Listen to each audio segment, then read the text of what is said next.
Hi guys, it's Adam. I've got a big question for you today. Have you for a long time considered getting into the interior design industry, but you've just been too scared to do it? Are you feeling like you're not creative enough or like you don't have the right business acumen or whatever?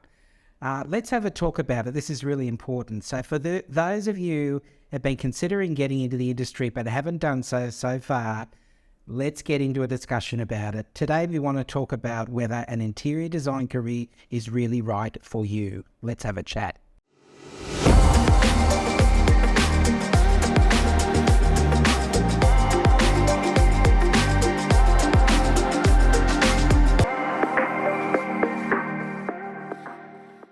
Hi guys, it's interior designer Adam Scoogle, and welcome to episode 1 of So You Want to Be an Interior Designer podcast. In this series, I'm going to share with you all of my little secrets. I'm going to tell you about the thrills, reveal some of the spills, and help you create a design career that's really tailored to fit your lifestyle. Today's topic of debate is really whether or not you should be in the industry. So I'm going to break it down into 3 really important questions to ask yourself before you even consider this. But before I do that, I'm going to ask you to jump on and take a quiz. Who doesn't love a quiz? If you're thinking of starting out or getting going in interior design, take this quiz. It's going to give you some really short, sharp information. It's going to really catapult your direction. I'm going to give you some advice based on just a few questions. It only takes about 5 minutes to get you moving. If you're also in the industry or you've just started and you feel like you're sort of faltering, take this quiz. The address is soyouwantobeaniinteriordesigner.tv/quiz. As I said, just 5 minutes. You'll get an email from me with some really important information on where I think you should be headed next based on the info you give to me in that quiz. So take the quiz. Let me know how you go with it. But on to the very first episode. Thank you for being here with me. A little bit about me. I won't bore you with all the gory details of my history, but you probably want to know who I am and what I'm doing talking about this. And why, I've got some information that I think is really valid for you based on my experience. I was in corporate for 18 years, so working for a financial institution. And, that was good, but really about sort of early 30s, I thought I've got to get into some sort of creative outlet here. I really love interiors. And probably you, just ask yourself, if people said to you over time, gee, you are awesome, this place looks amazing, the way you've decorated it, or whatever you've done, the way you've designed your kitchen, whatever, is fantastic, can you help me do it? You probably, if you're a creative person and you love the interior design side of things or decorating, you're probably relating to those things that I'm talking about. And that's really kind of my story too. I was very much into decorating my apartment and changing things up all the time and doing all sorts of fun stuff like that. But what I did, I had this sort of hunger to create a side hustle, which was really my interior design business. So for about 8 years, I did it on the side, which is something I'd encourage you to do as well before you even consider doing something full-time, is start to roll over a few projects. And I can tell you or teach you how ways that you can do that successfully, working a full-time job or a part-time job or whatever, but kind of not throwing the baby out with the bathwater and going cold turkey before you need to. But anyway, I did that for 8 years, and then I went full-time with it all for about 3.5 years. So I've got some experience to share with you, and I'm really pleased to have you along for the ride. It has been an up and down journey. It's been a lot of fun, but there's also a lot to it that can really test your patience and test your resilience. But at the end of the day, it's all good, and I hope that you make a decision to get into the industry, because I think the good outweighs the bad. Anyway, I've got 3 questions for you today, really important questions. What I want to do is pretty much outline, the things you need to know about the business side of an interior design business. Things I'm going to also tell you is how to sort of consider things you can do when you don't have a full pipeline of jobs. That happens. And I really want to do this because I want to give you this info because I want you to be fully armed with all the realities of what it's like to be a solopreneur. I'm a solopreneur, I guess you'd call it, somebody who's working for themselves in the industry. So anyway, let's kick off. The first question I've got for you today is, are you happy being 20% creative and 80% business driven? So this is a big one. I didn't come up with those two percentages, but it is true for a lot of businesses. 20% of the time, it's awesome. You're creating, you've got a brief from your client and you're going and picking fabrics and choosing pillows and you're coming up with great designs. It could be kitchen design, could be bathroom design. You could be doing amazing entertainment unit, cabinetry, whatever it is. Any sort of design or decoration that you're putting together as a concept is really the creative. So 20% of that, if you average it out, is going to be that fun, interesting, sometimes challenging to work out solutions for creative stuff. The other side of it is of course the business.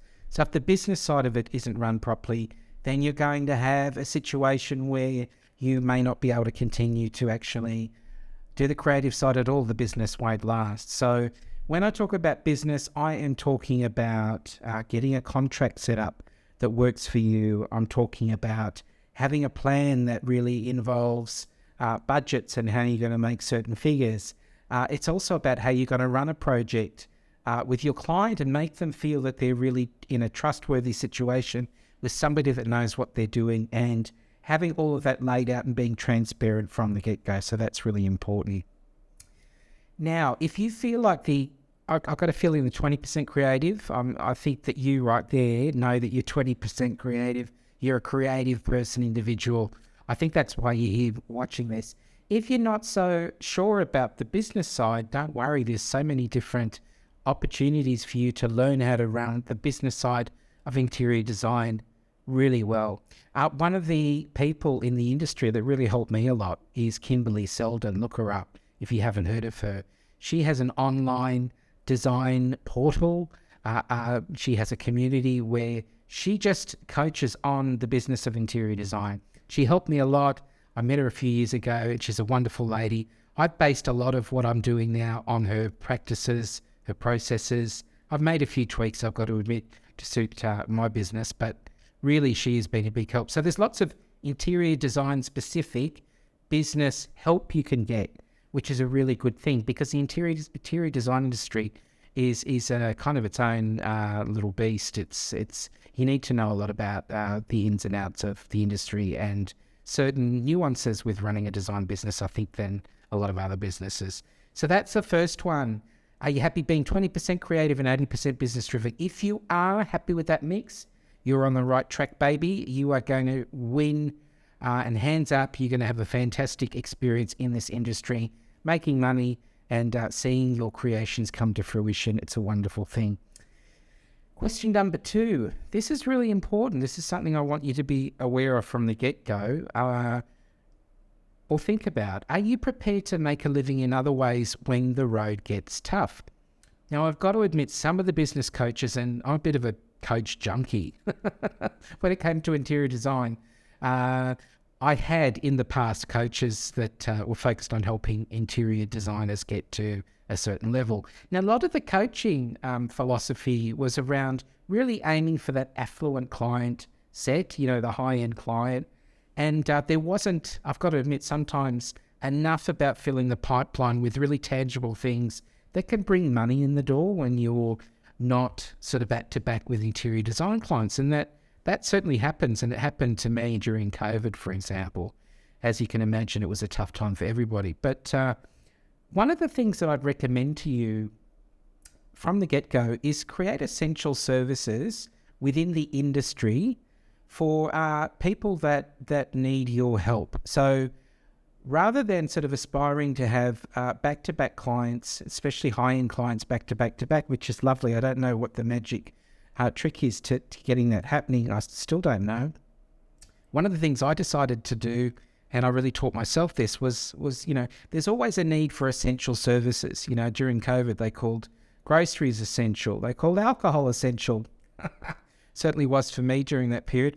But it's also what I'm talking about for you. If you're running an interior design business now, I would have some essential services that help support the industry. So to cut the cackle, I'm talking about finisher schedules, for example. What I ended up doing was approaching kitchen companies or helping clients with, say, finisher schedules instead of, trying to get the whole full kitchen job, for example.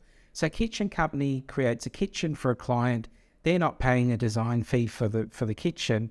But if they follow a lot of the designs out there that are sort of peddled out by some of these kitchen companies, they're very basic. The basic white kitchen, flat cupboards, mirrored splashback, and maybe a white Caesar stone top, and lots of white cold light.